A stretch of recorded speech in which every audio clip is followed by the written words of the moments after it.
Necesitamos ser salvos porque somos pecadores. De lo que necesitamos ser salvados es del pecado, junto con todas sus horribles consecuencias que se extienden desde la culpa hasta la muerte. El hecho mismo de que somos pecadores nos impide salvarnos a nosotros mismos.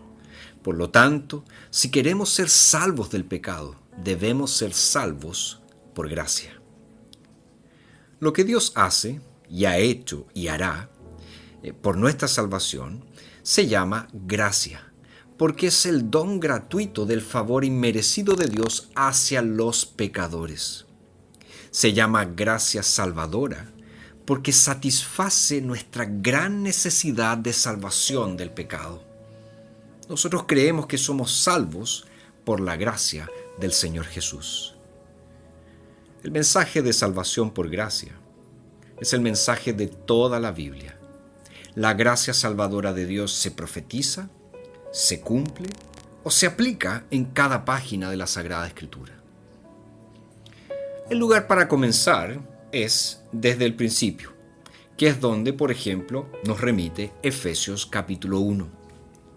Antes que naciera cualquier ser humano, en realidad antes de que Dios hiciera los cielos y la tierra, incluso antes de que los ángeles alabaran por primera vez a su Hacedor, Dios estaba planeando salvar a su pueblo de sus pecados.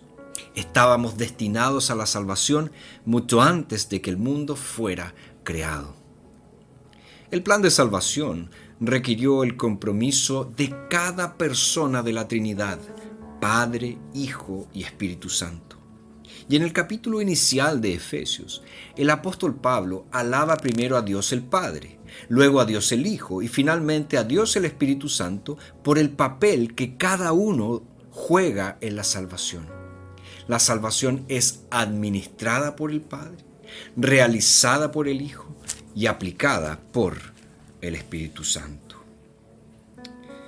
Efesios 1 entonces nos presenta a la Trinidad obrando nuestra salvación y nos dice que en la eternidad el Padre nos escogió. Bendito el Dios y Padre de nuestro Señor Jesucristo, quien nos ha bendecido en Cristo con toda bendición espiritual en los lugares celestiales. Asimismo, nos escogió en Él antes de la fundación del mundo, para que fuéramos santos y sin mancha delante de Él. En amor nos predestinó, por medio de Jesucristo, para adopción como hijos suyos, según el beneplácito de su voluntad, para la alabanza de la gloria de su gracia, que nos dio a conocer gratuitamente en el amado. Pablo es bien enfático en decirnos que el Padre nos ha dado todas las bendiciones, todo lo que imaginemos y lo que no imaginemos nos ha sido dado por el Padre. Pero nos ha sido dado por el Padre en Cristo. Es decir, todas las bendiciones que podemos disfrutar, todas estas bendiciones que fluyen de la salvación, necesariamente se encuentran en la unión con Cristo. Es mediante esta unión espiritual, es mediante esta unión mística, como también se le conoce, que nosotros recibimos todo aquello que es de Cristo, todo aquello que Cristo ganó por nosotros en la cruz del Calvario. Pero el Padre, dice aquí, nos escogió. Habla de la elección del Padre, de este hecho de que Él escogió a aquellos a quienes Jesucristo salvaría, es decir, a su pueblo. Y el Padre, dice aquí Pablo, nos escogió antes de la fundación del mundo. Es decir, antes de que se crearan todas las cosas, antes de que existiera la tierra y el universo, antes de eso, en el plan eterno de Dios, estaba la elección de su pueblo por gracia. Pero también esta elección tiene una finalidad. Dice Pablo que nos escogió en Cristo para que fuéramos santos y sin mancha delante de Él. Fíjense lo maravilloso. Dios nos escoge antes de la fundación del mundo, antes de que existiéramos. Y Él nos escoge con un propósito, con una finalidad. Y este propósito, esta finalidad es que seamos santos y sin mancha. Y también nos dice que el Padre nos ha dado todas las bendiciones, nos escogió en Cristo, pero también el Padre nos predestinó por medio de Jesucristo. ¿Para qué? Para adopción como hijos suyos, para ser sus hijos. Y esto es maravilloso porque podemos ver claramente una distinción. Hablamos de elección, que se refiere a Dios escogiendo un pueblo para sí, y nos habla de una predestinación, es decir, que nos predestina, nos da un destino antes. ¿Con qué finalidad? Para que seamos sus hijos. Entonces, Pablo es bien enfático en decir que la salvación no tiene su causa en el ser humano, no tiene su origen en el ser humano. Es Dios quien en la eternidad escogió libremente y escogió en amor, porque dice en amor nos predestinó. ¡Qué maravilla es esto que vemos! El amor electivo del Padre. Pero Pablo no se queda en la eternidad. Pablo después nos remite a la historia. A partir del verso 7 dice, en Él, es decir, en Jesucristo, tenemos redención por medio de su sangre, el perdón de nuestras transgresiones, según las riquezas de su gracia, que hizo sobreabundar para con nosotros en toda sabiduría y entendimiento. Él nos ha dado a conocer el misterio de su voluntad, según el beneplácito que se propuso en Cristo, a manera de plan para el cumplimiento de los tiempos, que en Cristo sean reunidas bajo una cabeza todas las cosas, tanto las que están en los cielos como las que están en la tierra. En Él también recibimos herencia, habiendo sido predestinados según el propósito de aquel que realiza todas las cosas conforme al consejo de su voluntad, para que nosotros, que primero hemos esperado en Cristo, seamos para la alabanza de su gloria. Fíjense que el Padre en la eternidad escoge, el Padre en la eternidad predestina, pero en la historia el Hijo viene. Y el Hijo muere por aquellos a quienes el Padre había escogido. Por eso dice que en Él, es decir, en Cristo, tenemos redención en su sangre. Cristo, a través de su muerte, pagó el precio por nuestros pecados. Pagó la deuda que teníamos para con Dios.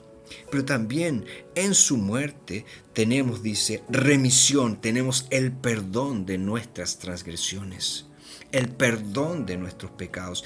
Es decir, no solamente Jesús viene a liberarnos de la maldición, de la esclavitud del pecado, sino que también Cristo viene a perdonarnos, a remitir todos nuestros pecados.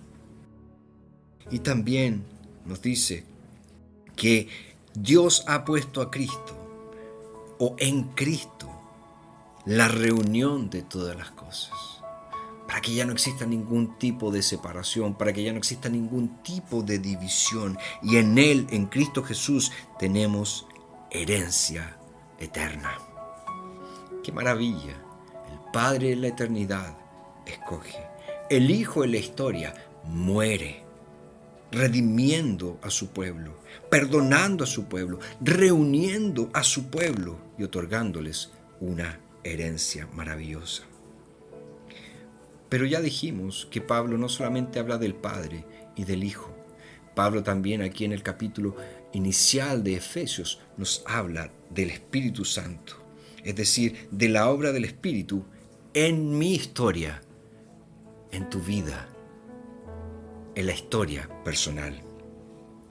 Verso 13 dice, en Él también, nuevamente en Cristo, ustedes, habiendo oído la palabra de verdad, el evangelio de su salvación, y habiendo creído en Él, fueron sellados con el Espíritu Santo que había sido prometido, quien es la garantía de nuestra herencia para la redención de lo adquirido, para la alabanza de su gloria. Fíjense cómo Pablo describe aquí la obra del Evangelio? ¿Cómo esta elección eterna del Padre, esta redención en la historia del Hijo se hace mía? Bueno, dice, primero, debo oír el Evangelio. Debo oír estas buenas nuevas de salvación que me hablan de Jesús, me hablan de su vida perfecta, me hablan de su muerte en la cruz en mi lugar.